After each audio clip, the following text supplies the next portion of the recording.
Hello दोस्त, नमस्कार। चलिए एक बार फिर हम लोग एक पावर वायरिंग, जैसे कि हम लोग इंटरनल वायरिंग पढ़ चुके थे। ये ड्राइंग जो आपका ईडीडी फर्स्ट एंड सेकेंड, इसमें मैं पिछले ईयर का प्रीवियस ईयर देखा तो सेकेंड ईयर वाले का भी ड्राइंग इसे पावर वायरिंग का कुछ दे रखा था। ठीक है, इस वजह से ये जो क्लास है ये सेकेंड ईयर के लिए और थर्ड ईयर के लिए दोनों के लिए हो सकता है। तो बेसिकली एक क्वेश्चन है जो आपको अगर थर्ड ईयर के बच्चे होंगे तो उसमें आपका क्वेश्चन नंबर एग्जाम्पल 2 में ये क्वेश्चन मिलेगा।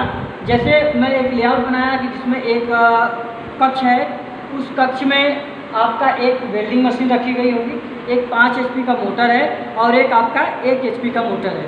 उसका हमें एक लेआउट मतलब चित्र बनाना था, सिंगल लाइन डायग्राम बनाना था, उसकी वायरिंग करनी थी। ठीक है, एस्टिमेटिंग एंड कॉस्टिंग करना था।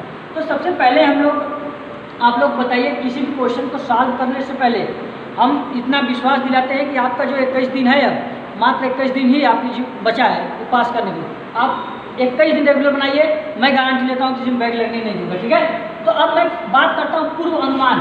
किसी भी क्वेश्चन का अगर कोई चीज़ होगा तो उसका हम लोग क्या करते हैं, पूर्व अनुमान लिखा जाता है। ठीक है, अब वो पूर्व अनुमान जैसे कि पहले आप लिखेंगे कि 5 HP मोटर के लिए। ठीक है, जो 5 HP मोटर के लिए, अच्छा अगर किसी को कोई चीज़ की डाउट होगी तो मेरे कॉन्टैक्ट नंबर है, आप उस पर संपर्क करके मैसेज करिएगा। सिर्फ 96 इस नंबर पे आप सिर्फ SMS करेंगे, कहीं भी डाउट होगा कुछ होगा ओनली फॉर मैसेज करेंगे, और वो भी आप 8 बजे के बाद ही कर पाएंगे। ठीक है, 8 के बाद शाम को, क्योंकि उससे पहले मैं खाली नहीं रहता हूँ। ठीक, और कोई कॉल नहीं करेगा। सिर्फ मैं नंबर इसलिए दिया, किसी को डाउट होता होगा कि ये टॉपिक ऐसे क्यों ऐसा पावर वायरिंग, तो इससे वायरिंग की बात करेंगे। ठीक है, तो चलिए और दूसरी चीज़ अब बता देते हैं कि 5 HP मोटर के लिए इफिशियंसी 80% पावर फैक्टर जो कि 0.8 लैगिंग होगा। समझ आया?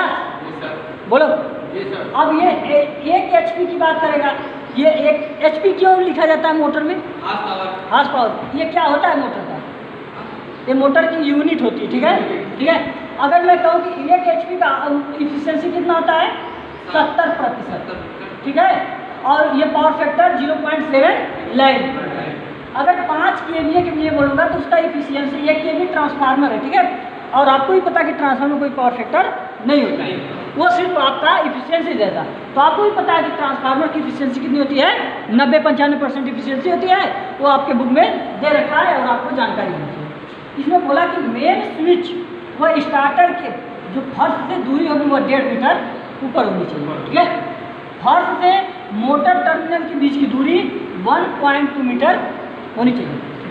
फिर प्रत्येक मोटर के लिए अलग अलग परिपथ होना चाहिए। ठीक है, एक नहीं कि एक ही परिपथ में 2 मोटरों का कनेक्शन करते हैं, ऐसा नहीं होगा।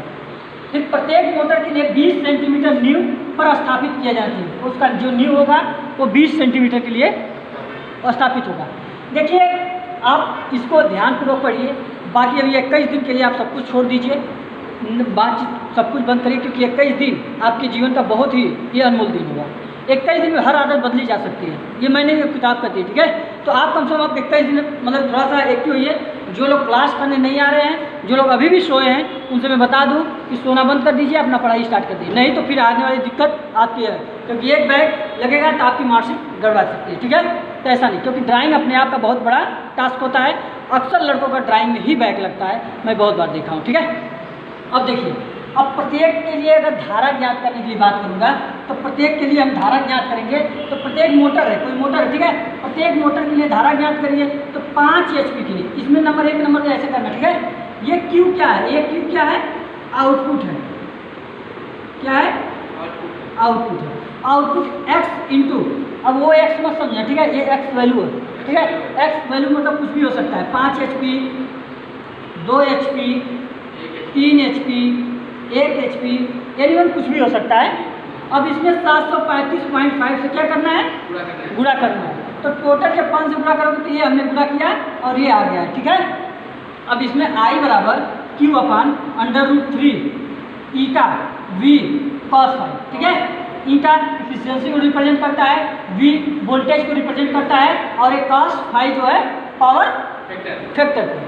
तो जब मैंने ये वोल्टेज और ये सब वैल्यू रखा इसमें, तो ये पूरी टोटल वैल्यू आपका 4.3 आया।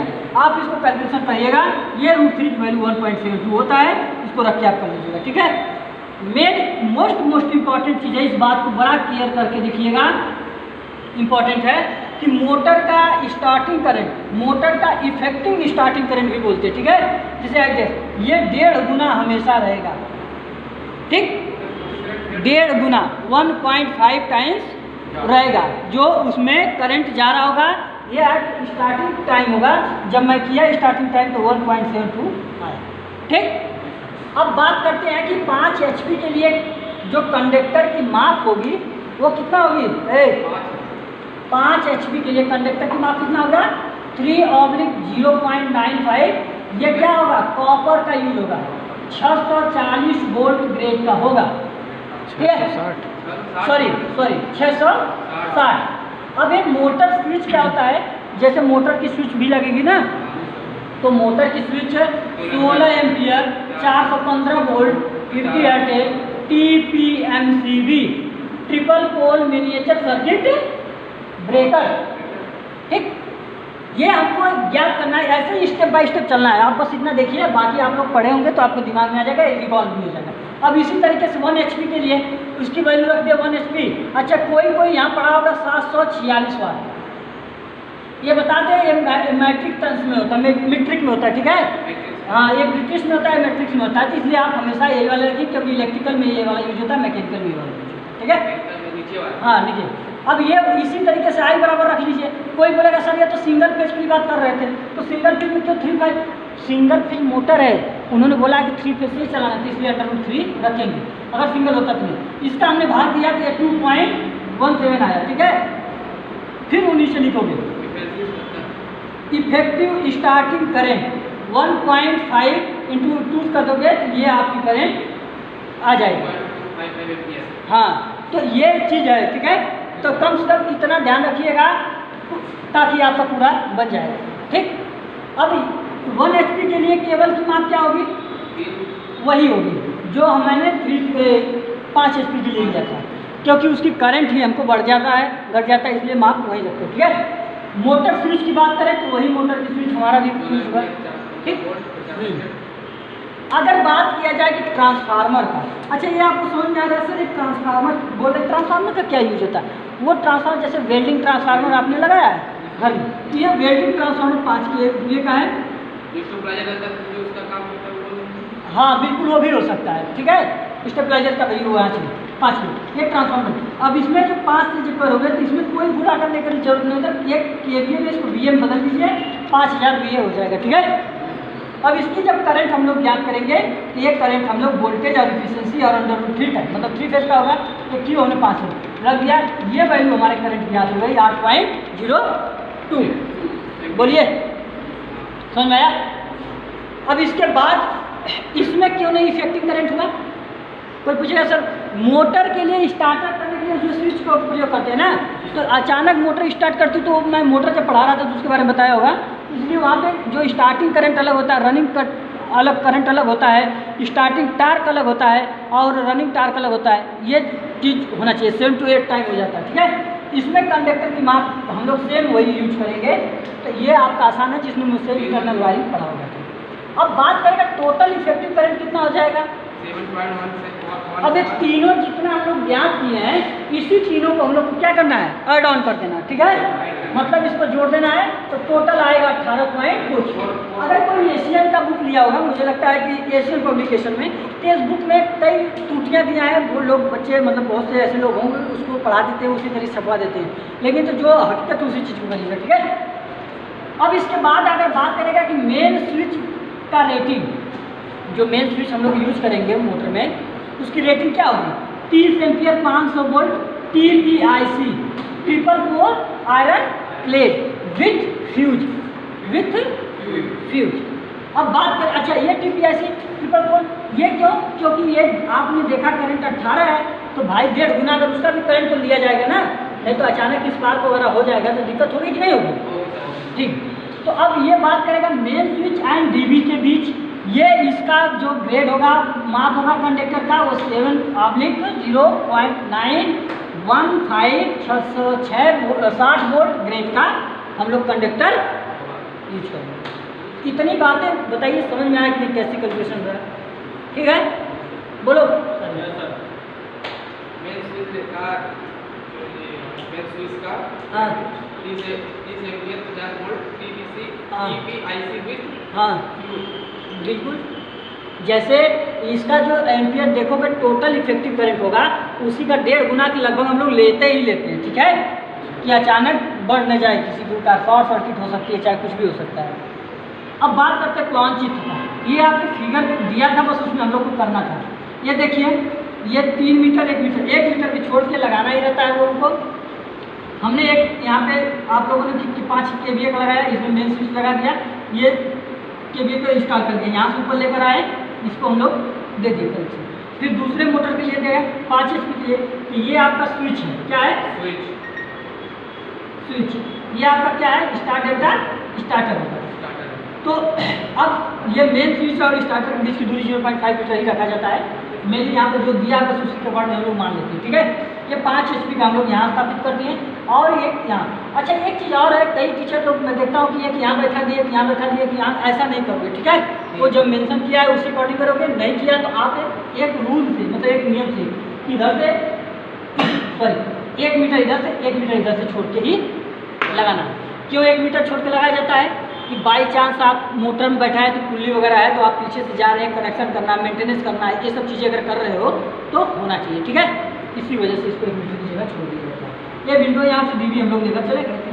अब दूसरी बात, यहाँ से फिर हम लोग DOL स्टार्टर, आपको भी पता है कि 5 HP से कम मोटर के लिए हम लोग कौन सा मोटर स्टार्टर प्रयोग करते हैं, DOL का डायरेक्ट ऑनलाइन स्टार्टर का प्रयोग किया जाता है, ठीक है।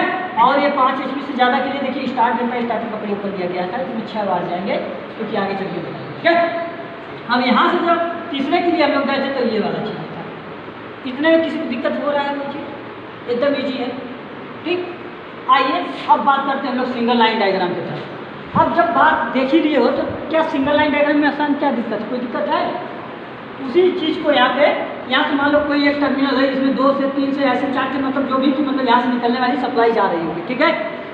मैं बार बार एक ही बात कर रहा हूँ कि ये सेकेंड ईयर वालों के लिए भी है प्लस थर्ड ईयर वाले के लिए, दोनों लोग इसको देखेंगे।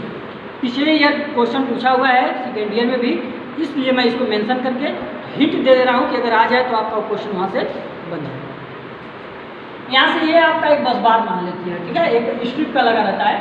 अब यहाँ से फ्यूज 1 फ्यूज 2 ऐसे फ्यूज लगाइएगा। अब देखिए 4 मीटर आया कैसे, यहाँ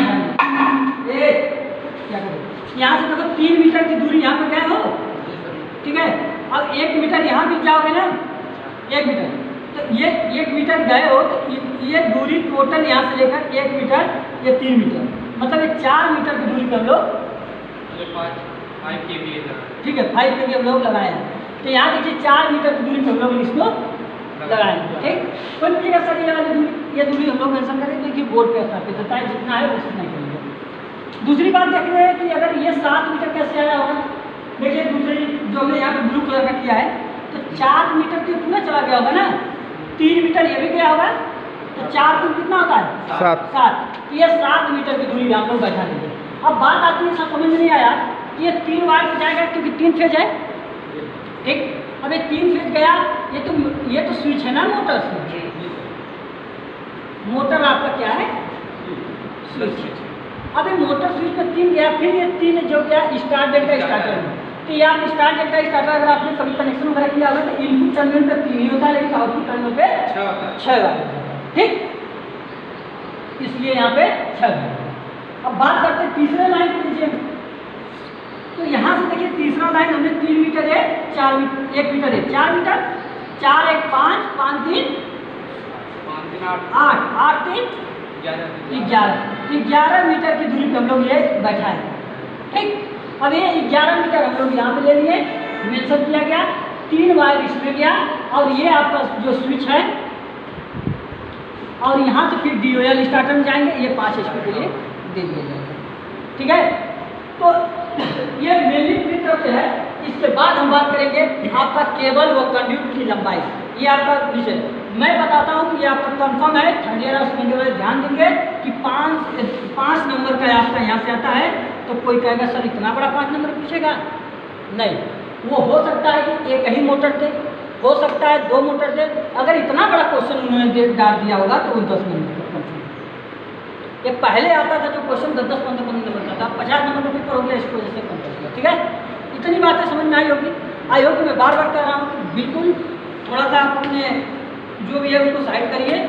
20-25 दिन का समय है आपके पास, आप उसको मेहनत करिए, दोबारा बैक भी नहीं आएगा और पढ़ाई करिए। मैं नहीं कर रहा हूँ उनको समय मत दीजिए, अपने भी काम को अपना जो भी उनको भी दीजिए, नहीं तो फिर दिक्कत भी हो सकती है। तो इसलिए आप बिल्कुल प्रण लीजिए कि मुझे 20-22 दिन मतलब समय दीजिए किसी को भी, अपने घर परिवार या किसी भी, मैंने करा सिर्फ मकसद वही होगा, मतलब 10 से 20 मिनट 25 मिनट इतना बात करिए, बात जो काम का हो, ऐसा भी नहीं उनको मतलब कोई सी दिक्कत दीजिए। ठीक है, तो पढ़ाई के साथ साथ सब कुछ होना जरूरी है, लेकिन तो हाँ जब पेपर एग्जाम समय टाइम हो जाए तो थोड़ा सा अपने आप को धैर्य रखिए, और जिसको जाना रहेगा जाएगा, जिसको आना रहेगा वो आएगा। ठीक है, इसलिए ये चीज़ है, क्योंकि मुझे आना है इसमें, क्योंकि ये हमको आना जरूरी है, क्योंकि ये अगर नहीं आएगा तो एग्जाम में कुछ हम लोग लिख नहीं पाएंगे।